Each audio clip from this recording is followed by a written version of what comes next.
A huge shift just hit the world of finance. Seriously, one of the biggest banks in America is now letting you trade Bitcoin right from your bank account. We're going to break down exactly what this means for you, but first, a really important heads up. Okay, just so we're all on the same page, this is for educational purposes only. It is not financial advice. You have to remember crypto is super volatile and a really risky asset. All right, with that said, something truly game-changing just happened. PNC Bank? Yeah, that PNC Bank just became the first major US bank to offer direct Bitcoin trading. You can literally buy Bitcoin from your checking account. No separate crypto exchange needed. Crypto just went completely mainstream. And this slide? This shows you just how big that change is. You know, for years, the old way to buy Bitcoin was a total headache. You had to sign up for some crypto exchange, manage a whole separate account, worry about security keys. It was complicated. The new way, at least for PNC clients, is just simple. It's all inside the same bank app you already use. It's as easy as buying a stock. So how did we get here, and what does this mean for the future? Here's our game plan. First, we're going to dig into the PNC announcement itself. Then we'll cover the 3 huge reasons this is such a big deal. After that, we'll look at how all the other banks are scrambling to catch up. And finally, we'll talk about what this means for the future of your own bank account. So let's start with the what. On December 9th, 2025, PNC made its big move. But to really get the impact, you have to understand just how big of a player we're talking about here. To really get why this matters, you have to appreciate the scale. This isn't some little fintech startup trying to make a splash. PNC is a financial giant.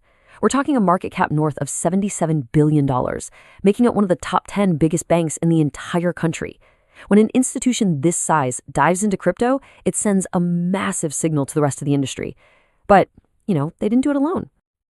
Instead of trying to build some complex crypto system from scratch, which would have taken years and been a regulatory nightmare, PNC did something really smart. They partnered with Coinbase, plugging right into their crypto-as-a-service platform.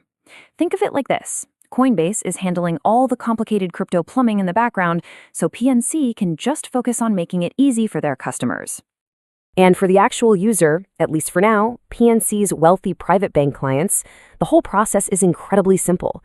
You just log into your normal PNC app, go to your portfolio where you see your stocks and stuff, and boom, right there is the option to buy, sell, or hold actual Bitcoin.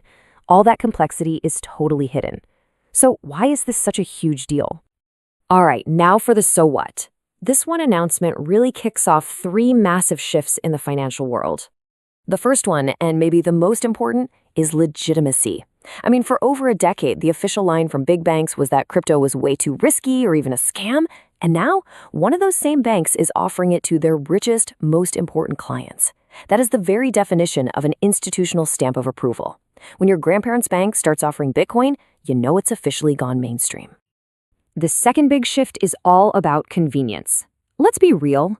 The main thing stopping millions of people from getting into crypto wasn't that they weren't interested, it was that it was just too complicated.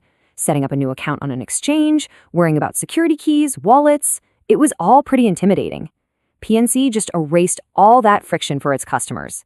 That opens the door to a huge new group of people. And the third shift is the quiet one, the one that happens behind the scenes, a regulatory green light. Look, a bank like PNC can't just decide to do this on a whim. They absolutely needed the blessing from federal regulators, like the Office of the Comptroller of the Currency. This launch is a massive signal that regulators are finally getting comfortable with the idea of trusted banks holding crypto for their customers. So that brings up a really good question, right? Why start with only the wealthiest clients? Why not just roll this out for everybody all at once? Well, there are actually 4 really smart reasons. First, these wealthy clients are already asking for Bitcoin.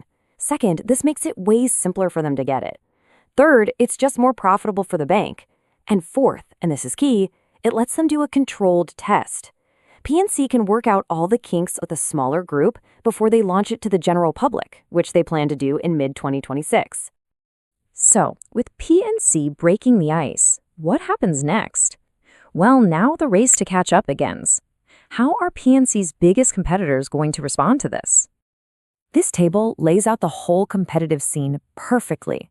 Just look at PNC up top, direct spot Bitcoin trading. They're letting you buy the actual asset. Now compare that to everyone else. Morgan Stanley, they're focused on funds and ETFs. Bank of America is just offering advice on ETFs, not the real thing.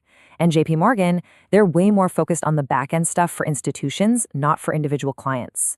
PNC has a huge first-mover advantage here by offering the real deal. Okay, so this all leads us to the final and most important question.